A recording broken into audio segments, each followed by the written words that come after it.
네, 안녕하세요. 한 주간도 평안하셨습니까?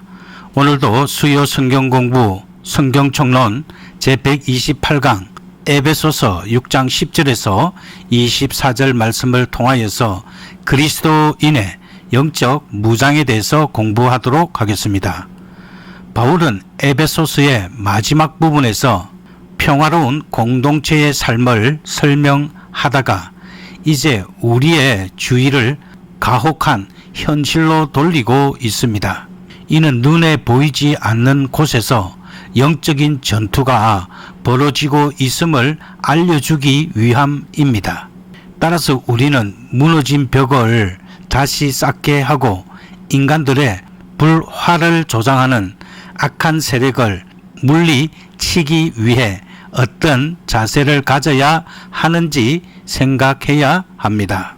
에베소서 6장 10절은 하나님의 전신갑주를 입으라 라고 말씀하고 있습니다. 바울은 앞에서 세상 통치자들의 강하고 사악하며 교활함을 묘사했습니다. 그렇다면 우리는 그런 적을 어떻게 막아낼 수 있을까요? 사단의 힘과 간악함으로부터 우리를 보호하고 인도할 수 있는 것은 오직 하나님의 능력뿐입니다. 바울은 이 적들과 맞서기 위해 두 가지를 권면하고 있습니다. 바로 주 안에서의 능력으로 전신갑주를 갖추는 것입니다. 이어서 주님의 능력에 대해서 살펴보겠습니다. 이 세상 통치자들과 권세들이 강한 것은 사실이지만 하나님의 능력은 훨씬 더 강합니다.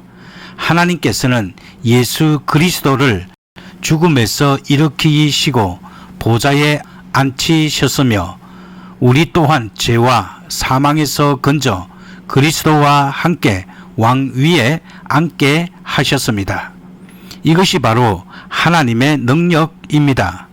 그러므로 바울은 우리에게 주 예수의 힘, 능력, 강건함을 입도록 권고할 때 예수님을 죽은 자 가운데서 일으키신 하나님의 사역과 관련시켜 세 개의 동일한 단어를 사용하고 있습니다. 또한 바울은 주님의 능력과 전신갑주를 언급하며 적들을 물리치기 위해 하나님의 능력과 인간의 협력이 적절히 조화를 이루어야 한다고 말합니다. 주님의 능력 없이는 우리가 기가 꺾여 실패할 수밖에 없고 하나님의 갑옷이 없으면 무방비 상태로 치명타를 입게 될 것이기 때문입니다.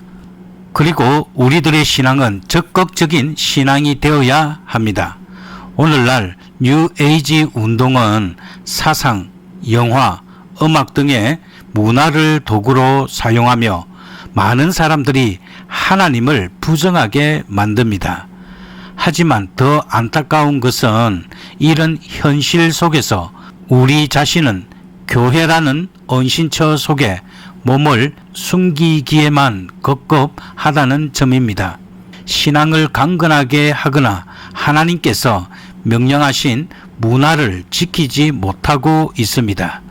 지금 우리에게 필요한 것은 소극적으로 숨는 태도가 아니라 적극적으로 하나님의 능력을 힘입어 하나님의 통치 영역을 넓히는 행동인 것입니다. 그리고 두 번째로 에베소서 6장 11절에서 12절 말씀을 통하여서 우리의 진정한 적이 무엇인지 살펴보겠습니다.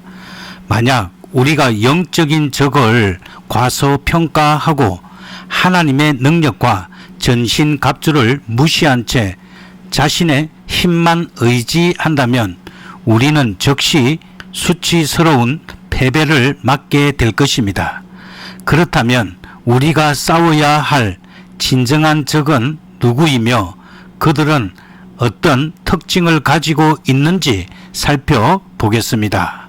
먼저 세상 주관자들에 대해서 살펴보겠습니다. 바울은 에베소서 6장 12절에서 우리와 싸우는 적들에 대해 자세히 묘사하고 있습니다. 즉, 우리의 적은 눈에 보이는 인간들이 아니라 악한 영이라는 것입니다. 그리고 이들은 몇 가지 주요한 특징을 가지고 있습니다. 첫째, 그들의 통치력은 강합니다.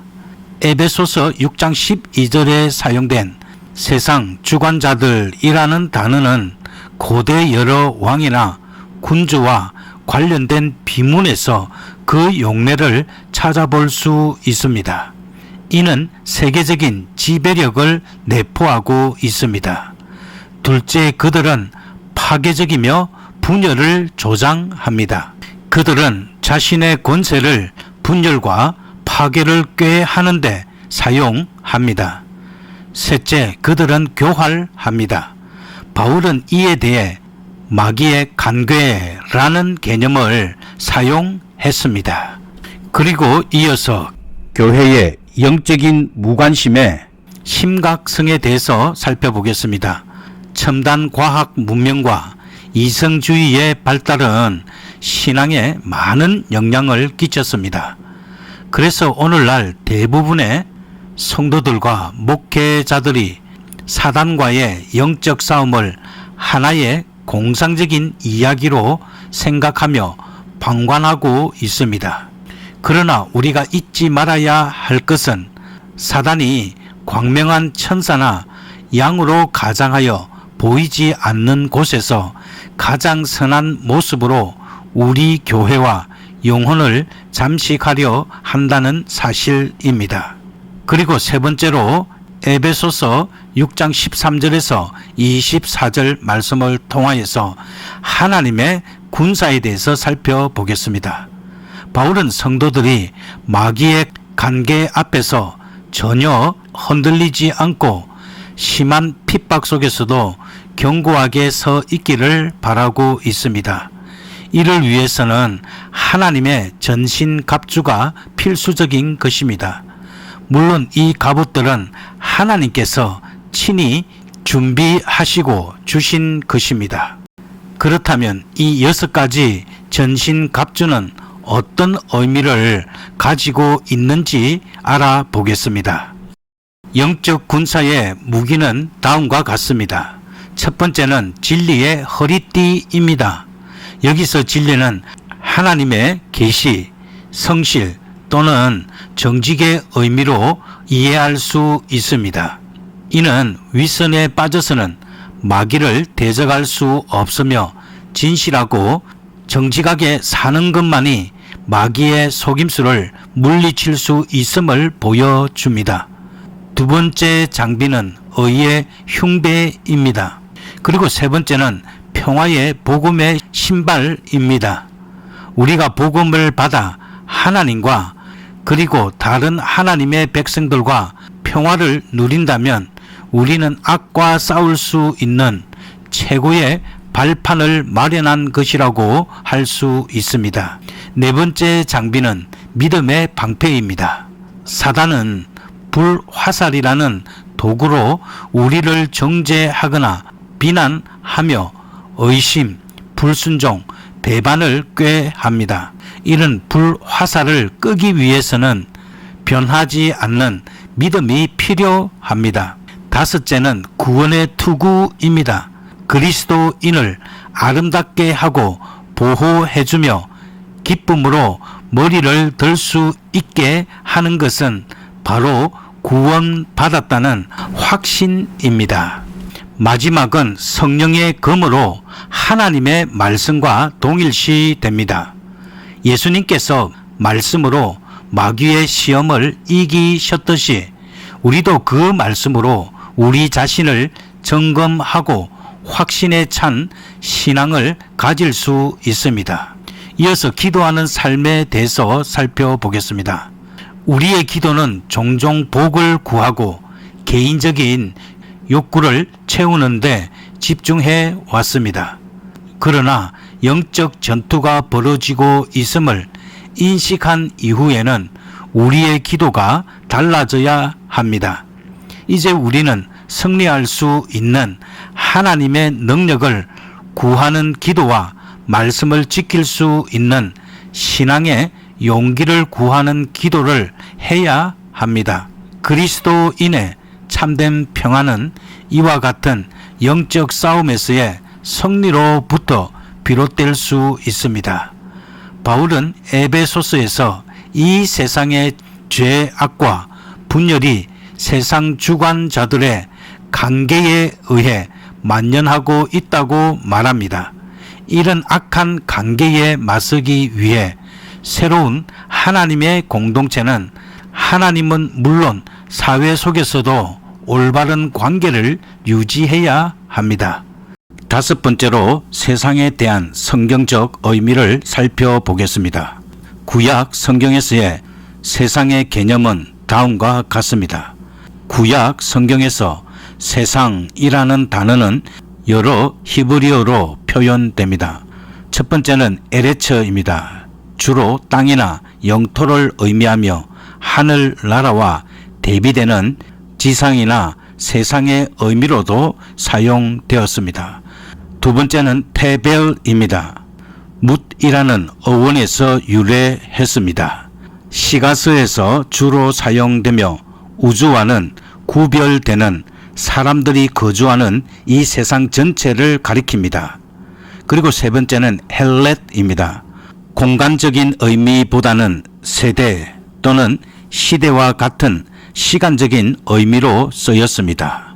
네 번째는 하올람입니다. 영원을 가리키는 올람에서 온 단어로 영원히 계속되는 것, 즉 우주를 주로 의미했습니다. 이어서 신약 성경의 세상 개념을 살펴보겠습니다.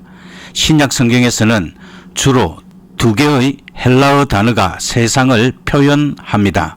첫 번째는 오이쿠메네입니다. 원래 야만인의 땅과 구분되는 헬라 세계를 가리켜서나 신약 성경 시대에는 로마 제국을 뜻했습니다. 근대에는 전체 인간 세상을 포함하는 확장된 의미로 쓰이게 됩니다. 이 단어는 전 세계, 천하만국 또는 장차 올 세상을 가리키는 데 사용되었습니다. 두 번째는 코스모스입니다. 오늘날 우리가 세상이라고 말할 때 담고 있는 의미가 가장 잘 담겨져 있는 단어입니다. 여섯 번째로 사단에 대해서 살펴보겠습니다. 사단의 명칭은 다음과 같습니다. 신약 성경에서는 사단이나 마귀라는 용어가 자주 사용됩니다. 사단을 가리키는 다양한 칭호들은 사단이 가진 강력한 위세와 성격을 잘 보여줍니다. 첫 번째로 요한계시록 9장 11절에 보면 파괴자로 사단을 말하고 있습니다. 그리고 아바돈 또는 아볼루온으로도 표현됩니다. 그리고 두 번째로 요한계시록 12장 10절에는 참소하던 자라고 말하고 있으며 세 번째로 베드로전서 5장 8절은 대적자라고 말하고 있으며 네 번째로 마태복음 12장 24절은 바알세불로 표현하고 있으며 다섯 번째로 고린도 후서 6장 15절에는 벨리알이라고 표현하고 있으며 여섯 번째로 에베소서 2장 2절에는 공중의 권세 잡은 자로 표현하고 있으며 요한복음 12장 31절에는 이 세상 임금으로 말하고 있습니다. 이어서 사단의 활동에 대해서 살펴보겠습니다. 베드로전서 5장 8절은 사단은 땅을 두루 다니며 삼킬 자를 찾는 자로 상징됩니다. 쉬지 않고 활동하며 사람들의 약점과 허약함을 이용해 넘어뜨리는 것을 본성으로 삼습니다. 사단이 하나님의 사역을 방해하는 가장 주된 방법은 하나님의 방법을 흉내내는 것입니다. 즉 천국의 아들들 사이에 거짓 신도인 가라지들을 뿌립니다. 그리고 광명의 천사로 가장하여 연약한 신도들을 넘어뜨립니다. 그리고 사람들의 마음으로부터 복음을 가리고 하나님의 말씀을 미워하게 만들고 자신의 거짓된 말을 받아들이도록 유혹합니다. 사단의 종말은 다음과 같습니다. 신약 성경에는 사단과 그의 군대들의 명확한 종말이 기록되어 있습니다. 예수님께서는 마귀와 그의 거짓된 사자들을 위해 영원한 불이 예비되어 있다고 마태복음 25장 41절에서 말씀하셨습니다. 요한계시록에는 예수님께서 마지막 날에 재림하실 때 사단들이 잡혀 1000년 동안 무저갱에 갇히게 되며 그 후 잠시 활동하지만 결국 마지막 심판을 당하게 된다고 기록되어 있습니다. 7번째, 에베소서를 통한 교훈을 살펴보겠습니다. 에베소서가 주는 가장 중요한 가르침은 교회에 대한 것입니다. 사도 바울은 교회를 이 세상 가운데 하나의 통일체, 하나의 친교 공동체, 그리고 한 몸으로 맺어진 하나의 그리스도인의 공동체로 보았습니다. 그리스도는 교회의 머리로서 교회를 격려하고 지배하며 이끌고 조화시키고 능력을 주십니다. 또한 교회의 통일과 일치의 원천이며 생명의 근원이 되십니다. 에베소서는 교회의 두 가지 중요한 특징을 제시합니다. 하나는 교회가 성전이라는 것이고 다른 하나는 예수 그리스도의 신부로서의 교회입니다. 이는 하나님과 교회의 밀접한 관계를 나타내며 구약의 호세아서에 나타난 하나님과 이스라엘 백성의 결혼 관계와 유사합니다.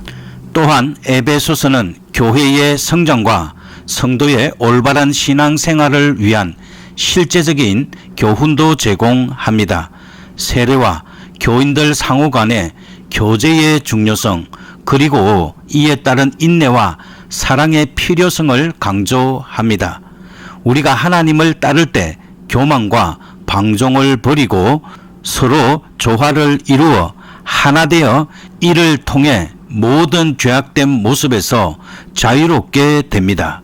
삶의 모든 영역에서 하나님의 섭리가 실현되도록 노력해야 하며 하나님의 성령의 전신갑주를 입고 영적 싸움을 싸워야 합니다. 따라서 에베소서는 이처럼 매우 실질적인 가르침들을 통해 매일의 삶 속에서 나타나는 하나님의 놀라운 계시의 뜻을 깨닫게 해 줍니다.